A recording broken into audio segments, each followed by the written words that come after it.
I think we all in life, if we have difficulties in one area, we'll excel in another area, and dyslexics, I think, more so than most.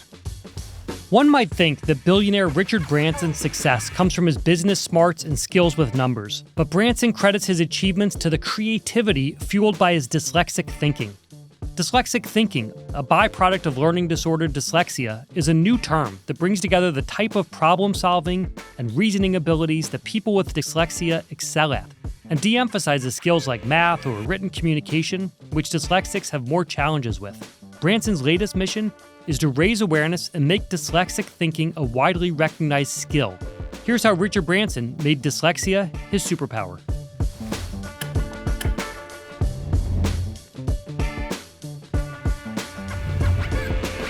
Can you talk a little bit about how dyslexia has had an impact on your career?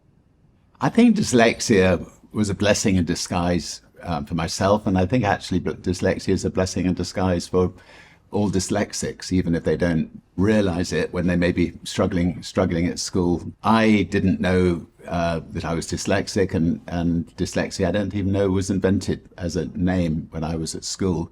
I would sit at the back of the class. I would not understand particularly what was going on the blackboard, and therefore I spent the time plotting and planning a magazine at the back of the class, and started concentrating on things I was interested in rather than the things that the school thought I should be interested in, and ended up leaving school as a 15, 16-year-old to fulfill my education by actually running a magazine, which is slightly strange for a dyslexic. You make it sound like it was actually only beneficial. Anything where it held you back, where you had to work around it? There were plenty of things that it held me back on. I mean, I had to watch my parents read my school reports, and they made uncomfortable reading because it just looked like I was a pretty hopeless case at school. In those days, you didn't have extra help if you were dyslexic. What I would say to anyone who is dyslexic or has dyslexic kids is get help to get some of the basics, the particular thing you're struggling at. But don't fret too much about it. Look at what you are really interested in and concentrate on that. And you're likely to excel at the things that you're interested in. And I think we all in life, if we have difficulties in one area, we'll excel in another area. And dyslexics, I think, more so than most. Is that advice that you give to people? Is you don't have to be able to be great at everything? Absolutely. I'll give you one example. I mean, I built the sort of largest group of private companies in Europe. And when I turned 50, we were having a board meeting, and I asked a question, is that good news or bad news? And it was to do with some figures. And one of the directors took me out of the room and said, Richard, I've listened to you over the last few years.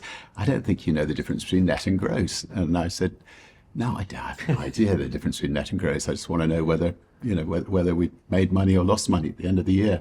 My skill, I think, is knowing what people want and creating the best, and not having to worry about adding up the figures myself. Over 20,000 LinkedIn members have recognized dyslexic thinking as a skill on their profiles, emphasizing their creativity and problem-solving abilities. But research by LinkedIn and charity organization Made by Dyslexia show a disconnect in how the discussion about dyslexia is happening in the workplace. Only 22% of U.S. professionals have had discussions with dyslexic colleagues about how the disorder impacts them. The research also shows that many dyslexic individuals are underutilized. Only 38% of respondents feel that their workplace truly understands what their hidden talents are. What should managers know about managing people with dyslexia?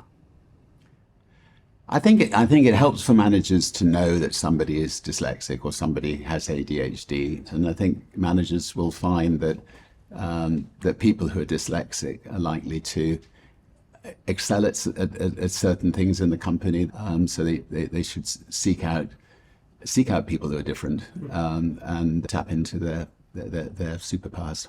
So you basically want to make sure that your employees are telling you if they are dyslexic. It should either come naturally, or they could have a discussion with their team. And but it ought to be fairly clear, fairly quickly, that somebody is particularly good in a particular area. I've seen you talk about AI, and AI's potential to be a great co-pilot for people with dyslexia. Can you explain what you mean by that? Well, I think already with with Google, with LinkedIn, you can use tools if you are dyslexic on the internet to help you. And I think with AI, even more so, it doesn't really matter whether you can spell or not. You've got AI devices which will spell for you.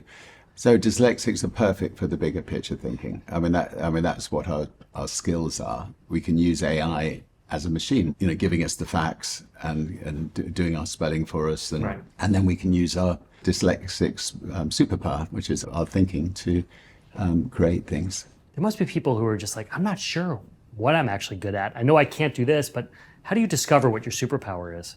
So I think from a pretty young age, you're going to know what interests you or what doesn't interest you. And by and large, what interests people turn into their superpower. School reports might give an indication of what somebody is interested in and what they should maybe concentrate on.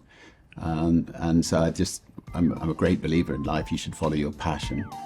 Here's what jumped out at me. What Richard Branson is talking about and what 20,000 people who have listed dyslexic thinking on their profile are doing is redefining what was once seen as a handicap.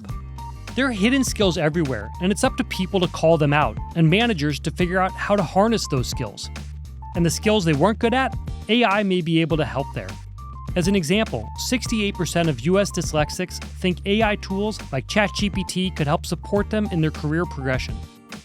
Branson calls dyslexic thinking his superpower at work. So tell me, what's your superpower at work?